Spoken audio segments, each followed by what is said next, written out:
This podcast is sponsored by nobody.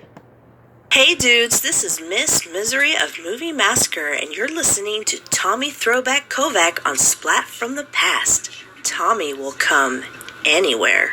Hey dudes, welcome to Splat from the Past, the only 80s themed horror and sci-fi show where things can get totally radical. Now today, I will be welcoming back my good friend, Miss Misery, also known as Raina Gillette.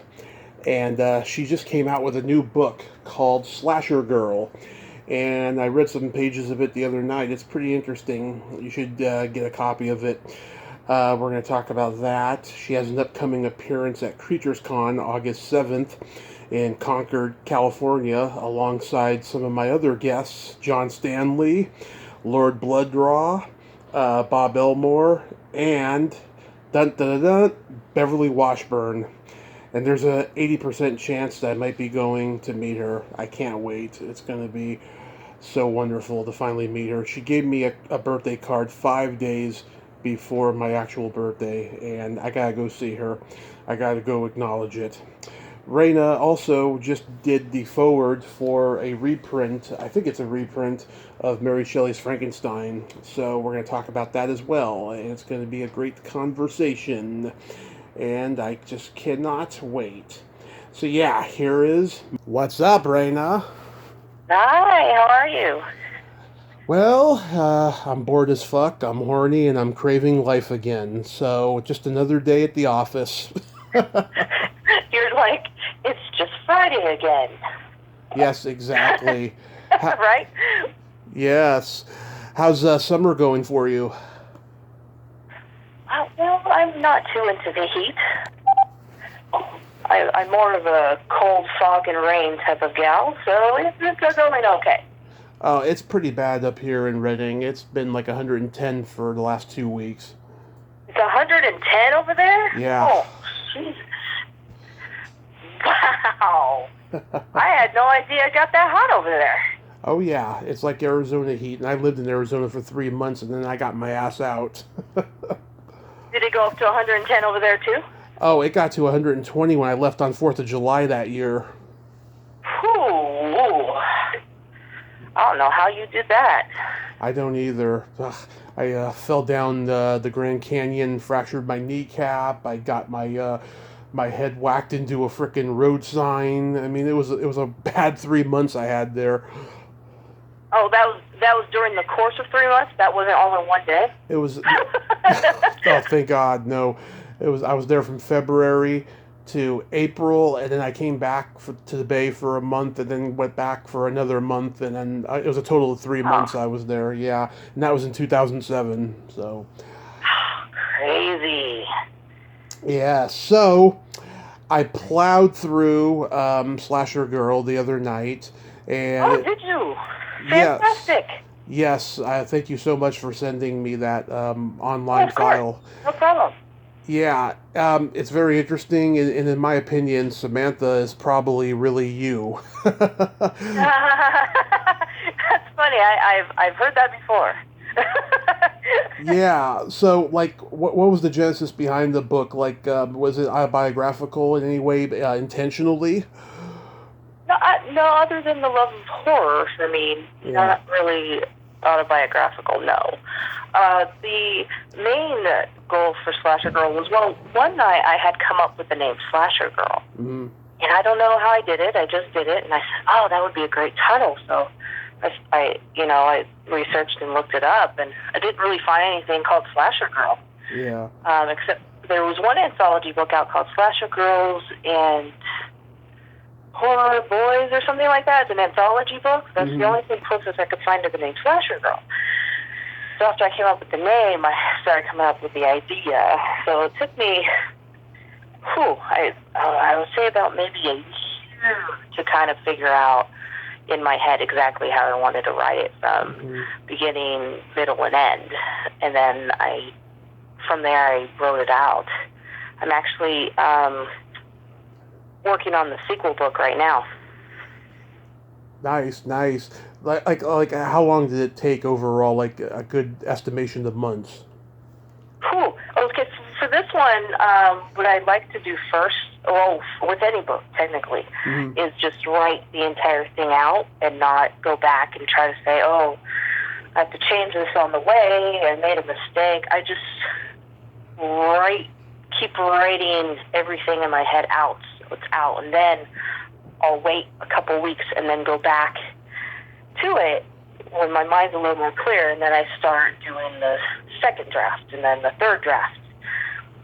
So for this one, I did about 4 drafts before I finally had it the way I wanted it. Mm-hmm. And then I went ahead and pitched it to Nicholas Krabowski of Black Bed Sheet Books, my publisher, who usually publishes a lot of my kids' books. And I pitched it to him. He loved it, so gave it to him, and the rest is history, as I say.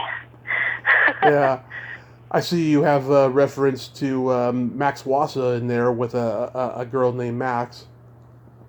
Oh, when I do names in books, I like to always use friends' names for fun. So I thought I'd throw in Max's name there. I thought I'd use Max. I'm like, Max would be a great name to use for the cheerleader, I thought. But yeah, I did think of, when I think of names, I do try to think of people I know to use their names. I always think that's cool to throw in. They always love it. That's a good friend there, I have to say. She's fantastic. Oh, I love her, yes. Yeah, she was supposed to go on Greg's show the other day, and she had to cancel, unfortunately, on him, but they'll do it soon. But, yeah, it's the same Greg I told you about, too, about doing his show. Oh, cool, okay. Yeah. What is your writing process like? How do you get motivated to sit down and write an X amount of pages a day with all the hats you wear? It can be difficult at times, but I find the process of just sitting down and doing it during the day. It's hard for me to do during the day when I have so much other stuff I have to focus on. So I try to focus more on my writing toward nighttime. Mm-hmm. So when I do my writing, I usually do it at night, late, when everyone's asleep. So I have a clear head and no distractions. So I try to get that done a few hours a night, whenever I can. So I'm one of those old school gals. I like the paper and pen. Mm-hmm. I can't just sit there in front of a computer and start typing. I have to write everything out first. Nice. Which is crazy because a lot of the writers I know are like, how do you use paper and pen? I can't do that. I have to sit in front of a computer and write. Everyone's different. Majority of the authors I know do not use paper and pen anymore. Yeah. It's crazy. The ones I do find, I'm like, great, cool. I'm not the only one. Yeah, it's a tedious process, I've been lagging on getting back to my memoir that I've been working on for the last year, but at least I have, everything outlined of what I want to talk about when I rewrite it and stuff. I also want to write a erotica book about all my past sexual encounters and fantasies, Oh, wow. Yeah, we'll see if that comes to fruition. But like writing can be a tedious process. I mean, I used to write 10 pages a day whenever I was like really into something. Mhm. That's good. Yeah. Gave me a bad headache afterwards. At least do 2 a day, 2 pages a day, or even a page of something. Yeah. I mean, if you're creatively flowing with ideas, you can get to 10 pages easily. And of course I can't have sugar anymore. So, I used to, drink a lot of Diet Pepsi and stuff beforehand. I can still drink my coffee, without the sugar and stuff, but still, it gave me a certain amount of creativity that coffee doesn't. Oh, okay. Yeah. God, you are so talented, Raina. Is there anything that you can excel at?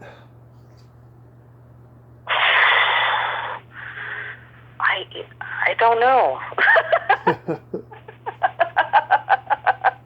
I'm not sure. I get asked 2 questions I always get asked is I get asked the question you just asked, and I always to ask, how do you do it? Oh, how do you do it? I don't know. I just do it. Mm-hmm. I'm not sure how I do it. I just do it. It's crazy. I know. I'm not sure. I haven't really found anything that I couldn't do yet. Did Stephen King influence you as a writer? Yes, when I was younger. It was R.L. Stein, it was Stephen King, it was Christopher Pike, and Anne Rice. Would be probably my top 4. Yeah, Anne Rice has influenced a lot of women. I'm actually surprised there's not a lot of Anne Rice movies and shows going on as much as Stephen King's. I mean, I know, Anne Rice is, she's amazing. I love her writing. I'm surprised that she doesn't have more out. Yeah, I don't know. Movies and TV show-wise based on her books. I'm really shocked, actually, that has not happened, really. I know there is an interview with the Vampire series coming on. Oh, yeah, I heard about that. Yes, I just recently saw an image that they released for it. I'm like, let's see how that goes, 'cause you never know. Yeah. Is she still alive? No, she's not. Okay, maybe they're having trouble with the estate. Maybe they can't get permission to like turn her stuff into movies. Maybe it could be any of that. I'm not sure what's happening with that. But I'd like to see more of V.C. Andrews' work adapted more. I mean, there was that kind of horrible version of Flowers in the Attic that came out in 1987. Yes, then I believe V.C. Andrews is amazing. I gotta say, I love V.C. Andrews' books. A lot of her books have been turned into movies on Lifetime. Right. Yeah, like Ruby and Flowers in the Attic series, and now they have they've recently started putting on what was it? Flowers in the Attic prequel. Oh. Have you? Yes, there's been. I don't know how many movies for the prequel are together, but there's been 2 shown already on Lifetime. I did not know that. No, I haven't watched Lifetime Network in years. I used to be a big Lifetime Network fiend, and everyone used to call me gay. Yeah, so V.C. Andrews has been getting picked up a lot through Lifetime. And, they're not bad. I've enjoyed them, actually. They're not bad. I think they're pretty good. I've liked them.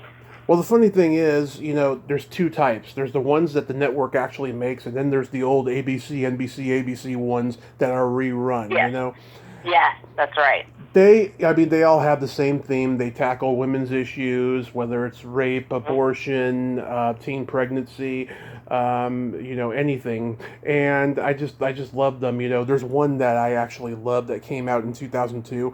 My grandmother had just passed, and it got me through a tough time. It was called Obsessed. Oh. Had Jenna Elfman. She's this kind of schizo kind of chick who claims that she had a relationship with this doctor, and she's going through this court trial to prove that it was a real relationship. And up until maybe the last 15 minutes of the movie, you actually think she's telling the truth and the doctor's lying. And then you start to see how she's, schizo and faking it and stuff. It's a really compelling performance. And when I met Jenna Elfman in 2019 at Son of Monsterpalooza, she was just so happy that I loved that performance. She was shocked it wasn't, it didn't get that much attention. She thinks it's very underrated of her performances. Oh yeah! Wow. Yeah, and I got to interview the doctor's wife about a year ago. She's a British Canadian lady, very nice and dirty too. So we got along great. Well, that's always a plus, right? Exactly. Yeah. So is the book out yet, and everyone's praising it? It's been getting pretty good reviews and feedback so far. I've been on the whole podcast sort of type of trying to just get it out there a little bit more, but so far it's been pretty well received from those who have read it and have been giving me feedback, so I'm very happy about that. Oh, I'm so happy. Yeah, I'm definitely going to finish it because I like what I see so far. Oh, good. Yay. Awesome. I'm so happy that you're enjoying it. Absolutely. And I see, too, you wrote the foreword for, what is it, a reprint of Mary Shelley's Frankenstein? I did, yes. I did the forward for the issue of Black Betsy's book, Frankenstein, Mary Shelley's Frankenstein, that just came out this week. Mm-hmm. So I just received my copy the other day, so I'm very happy about that. It's very cool. When I was asked to do it, I was like, whoa, can I do that? Like, you know, sometimes you're like, oh, it's such a beloved book. I don't know if I can write a good enough forward for something like this. Like, you know what I mean? Yeah. But I did it. I was like, I can do that. I can do it. Yeah. He was very happy with it, so. Yeah, I am so friggin' jealous, but you know what? Maybe there's hope for me for Dracula if they decide to, reprint that. I actually like the 1931 Dracula a little bit better than Frankenstein. Hell, I like Bride of Frankenstein better than the original Frankenstein. Yeah, yeah, those are really great movies. It's funny. I found out that when Joe Bob Briggs was hosting on TNT Monster Vision, they owned the Universal Monster movies, but they wouldn't show them because they thought the younger generation wouldn't appreciate them. So they had the show like Lethal Weapon and Summer School, and like lots of non-horror shit. But I did get to see horror shit played on TNT Monster Vision when Joe Bob was hosting. I saw Gremlins and Return of the Living Dead and Creepshow and Friday the 13th Part 6 Jason Lives. He did get to show the 80s stuff at least, But yeah, they made him play Lethal Weapon in Summer School, which I just think is so silly for him. Yeah, he's actually, I can't, well, I guess I can picture it, but I also can't picture it. You know what I mean? Yeah. Oh yeah, I was watching every weekend when I was in high school that show. I had never heard of him. I didn't have the movie channel before that when he was on because the movie channel is so expensive. I still don't have it to this day. But I go on YouTube and I see the promos and I see episodes of the segments that are taped. I'm like, wow, anything went on the movie channel show. He had Michelle Bauer on there being so risque, and the first time I talked to her, she remembered a lot of things that she said that I brought up. Oh man, that's cool. Yeah, but that's so great that you got that going on and all these wonderful things going on. Yeah, it takes a lot of patience and will and all of this stuff. I've given up on trying to get a movie made because just like I haven't met the right people and the people who are not busy, and just all of this stuff. I'm just gonna let it happen organically. I'm not even gonna pursue it. Yeah, well, yeah, for sure. Yeah, just go with the flow and see what happens. I'm just enjoying doing this and just talking to amazing people. I get to celebrate all these like milestone anniversaries for horror films and non-horror films, and it's so gratifying. For sure. Wow. So you'll be at Creatures Con in Concord August 7th, which is a Sunday. August 7th. There's a possible 80% chance that I'll be coming this year. Oh, that would be fantastic. Yes, because Beverly Washburn, she's been on here 3 times, and I adore her. She sent me a Christmas card that came 5 days before my birthday, so I got to go see her. She rarely ever comes to California anymore, and she's almost 79. I got to go see her. Yes, you do. You do have to go see her. I'm like, you have to come out. Yeah. Oh God, we talked for maybe just under 25 minutes when she did my anniversary show, and I cut it down to like 15. There was a lot of stuff that I could have used, but I just put all the good stuff and all the parts of her laughing at my body jokes and stuff. Just it's so awesome. She's got a wonderful laugh. Have you ever met her? I think I did one time. Mm-hmm. I'm trying to remember which. I've done so many conventions and so many events. It's hard to. It's starting to get harder for me to remember where I've seen and met people. But I'm sure once I see her and start talking to her again, it'll refresh my memory. Well, I just emailed John Stanley the other day, and we talked. We talked today. He's going to be coming back on, and Great. we're going to celebrate the 45th anniversary of Nightmare in Blood and his new book. Nice. He's sending me a copy, by the way, just like he sent me a copy of the book that he had out in 2018 when we did our first interview. I want to give him a better interview than I did that time. I was still learning. And he's bringing a friend on. He's going to try to bring a friend on. He's talking to him today and seeing if the schedule meets requirement. Yeah, and that'll be great. Let's see. Bob Elmore will be there. To me, he's the real Leatherface in Texas Chainsaw Massacre 2, not Bill Johnson. And I've interviewed them both. Oh wow. And Sarah Karloff, I had her on in 2019. She's wonderful. I think she lives here in Reading, if I'm not mistaken. Oh, okay. And Mark Dodson, who had done voices of the Gremlins. I was supposed to interview him, I think, a year ago, and then something came up. And Frank Dietz, who I've been wanting to get on here, will be there. I interviewed his best friend, John Fasano's ex-wife, Cynthia Cyril, last November. Okay, cool.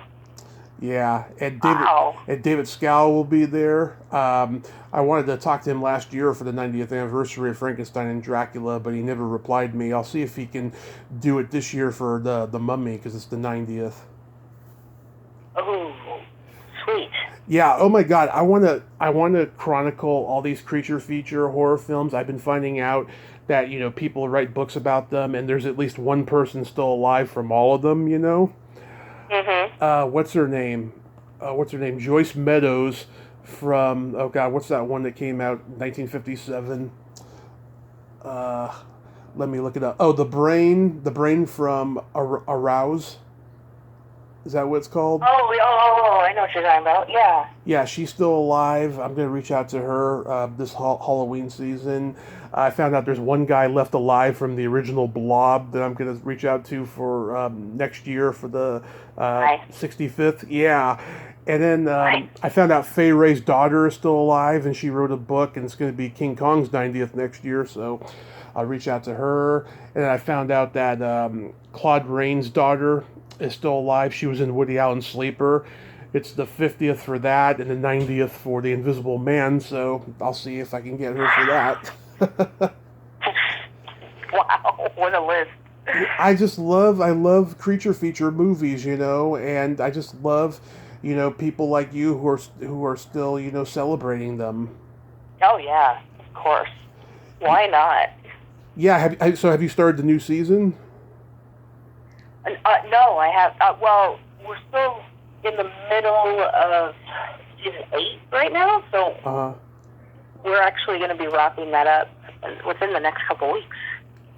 Yeah, any new ones you want to hint at that you're going to show? You'll just have to wait and see. I'll also be gearing up for the next for this year's Halloween special as well, which I cannot talk about either. So it's I'm not going to say anything. Last year for the Halloween special, we did a ghost hunting, and looks like, to give you a hint, I'll be doing it again. I love it. I love it. They just showed on Creature Features a very underrated horror movie I love called The Alpha Incident. Did you ever see that? Oh, the Alpha, yeah. Not in a while, though. Yeah, Bill Rebane and John Goff, who I've interviewed. John's trying to put me in touch with Bill Rebane's niece who wrote that movie, Ingrid Newmeyer, I think her last name is. Yeah. Yeah, he's trying to put me in touch with her for the 45th. That's the only movie she ever wrote, by the way. Oh, the only one? Oh, wow. Yeah. I didn't know that. Yeah, because, her uncle made, 15 films or whatever. And, yeah, that's the only one she wrote. So hopefully he can get in touch with her for me. For sure. That'd be great. Yeah. I was curious, did you know I used to judge wet t-shirt contests? Actually, I think maybe you mentioned it before. I'm not sure. Sounds like something you had mentioned before. Yeah. Actually. I was curious. Have you ever taken part in one? No, I have not actually. Well, Actually, I take that. Not that I know of, because you never know. I might have Because not have known. I was walking around that way. because it occurred to me. It occurred to me recently that like they don't exist anymore. I never see advertisements for them. I think just people are starting to think that they're too sexist or something. Probably, because now that you mention it, no, I haven't seen anything advertised for anything like that anymore. Actually, that was more like '90s, right? Maybe early 2000s.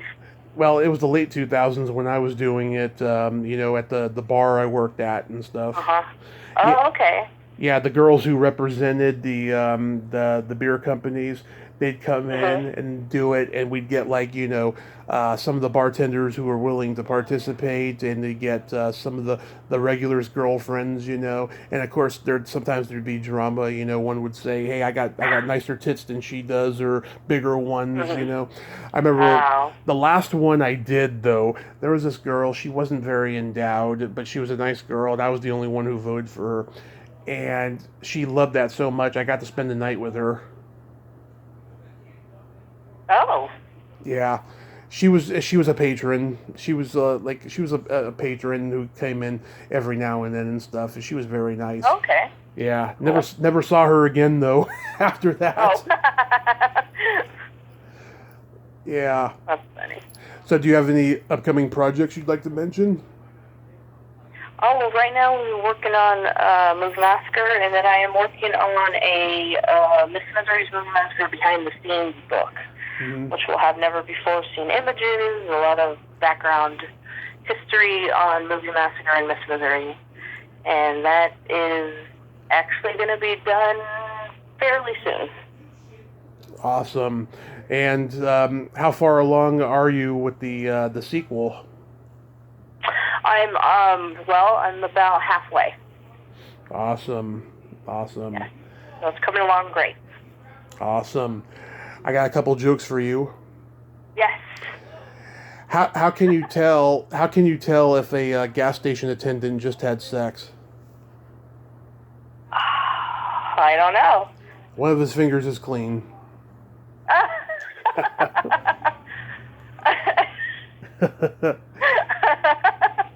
Oh, that's a good one. Yeah. And then, what did the cheerleader say after she gave a blowjob?